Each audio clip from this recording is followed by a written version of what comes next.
Guys, back for this Thursday slate. Only a small slate tonight. Seems like the NBA schedule is alternating between a large slate and a small slate every day. But we got what we got tonight. 4-game slate. Not a very good night for Wednesday.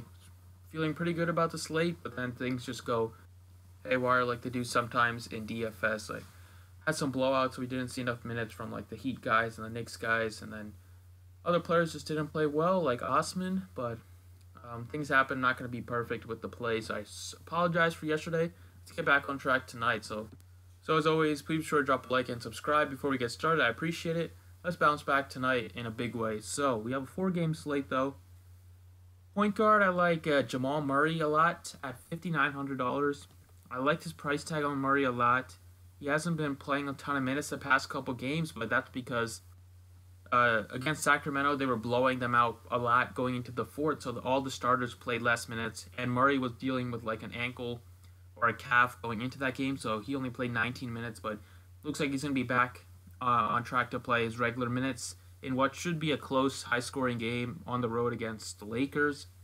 Murray's shot looked a lot better last game, so it looks like he has his legs back after he was very bad the game prior to that. At $5,900, going up against Lonzo Ball defense does not scare me at all. I love this spot for Jamal Murray and the Nuggets in general. Next up, at small forward, I like Aaron Gordon at $7,100 against Portland. Portland is going to have a hard time matching up against Gordon. They have Aminu, but besides him, they don't really have a true power forward that can actually match up to Gordon. Should be able to destroy matchups against Turner and Harkless, so I don't think they're going to even try putting those guys on Gordon. He will probably be matched up against Aminu, who is a decent defender, but I'm not too worried. The Trailblazers have been very bad against power forwards so far this season. Aaron Gordon has a ton of upside for GPPs especially. At 71, his price has come down from the 8,000s range that he was for the first week, and I like the matchup a lot at home. Has 50-point upside at 7,100 in a very plus matchup. Going to see a ton of minutes. Hopefully the game stays close, so we'll see those good minutes. But at 71 on a small slate, I like Gordon a lot. Power forward, I'm going to go to Blake Griffin. Griffin is the guy I want to pay up for on this slate. The Cavaliers' defense is absolute trash. They are very bad against power forwards. And Blake Griffin is a man on a mission so far this season. He's come out and said that, after people have been criticizing him, he wants to show people that he still got it in the tank. And coming off of a career-high game against the Sixers in overtime, he's just looked amazing the past couple games. And the Pistons, it's a Blake Griffin show in Detroit. So I'd like Griffin at 96 at home against a very poor defense. At center, I like Paul Millsap, $5,800. So, like I said, the Nuggets starters didn't play a ton of minutes the last game, so don't put too much stock into it. Paul Millsap should be back playing mid-30s in terms of minutes in this matchup against the Lakers. A great matchup for him. Lakers, he's going to be matched up against Kyle Kuzma. Should have some success there. Millsap just does a good job, just a scrappy player, grabs a bunch of rebounds, gets some shots up. At 58, it's cheap. Without Will Barton, the usage goes up for Millsap, Jokic, Murray, and Harris, the 4 main guys on offense, as Craig doesn't get much usage. He's just kind of there. But at 58, I really like the spot for Paul Millsap. At the guard position, I like CJ McCollum at 61.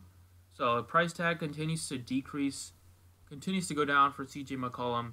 The matchup is the best that he's had so far this season, minus the Lakers, even though I think it's a little better than the Lakers matchup. He's playing up against Orlando. Going to be a fast-paced game, high scoring. The Magic are very bad defensively, and especially against guards. It should be the Portland Trailblazers should be able to put up a bunch of points here, and it's McCollum and Lillard mainly for this offense. McCollum shot just 5 of 25, embarrassingly bad. Last game against Washington, that's terrible for a guy like McCollum, who's supposed to be a great shooter. So I'm thinking he's going to get right back on track. Definitely wants to get back on track after an embarrassing shooting performance last game. And the matchup is perfect for it.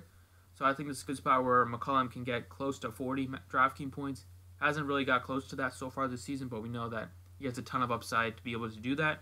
And at 6,100, the price tag is there where I'm willing to take a chance on him because I think the floor is about 30 plus in this matchup. And then at forward, I like Evan Fournier, 5,600. I like this Portland Magic game in general on this slate.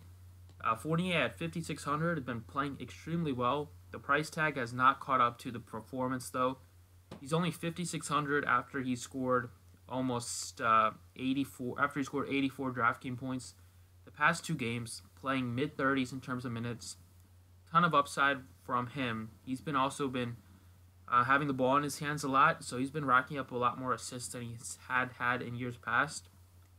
In this matchup against Portland, they are near the bottom of the league in terms of shooting guards.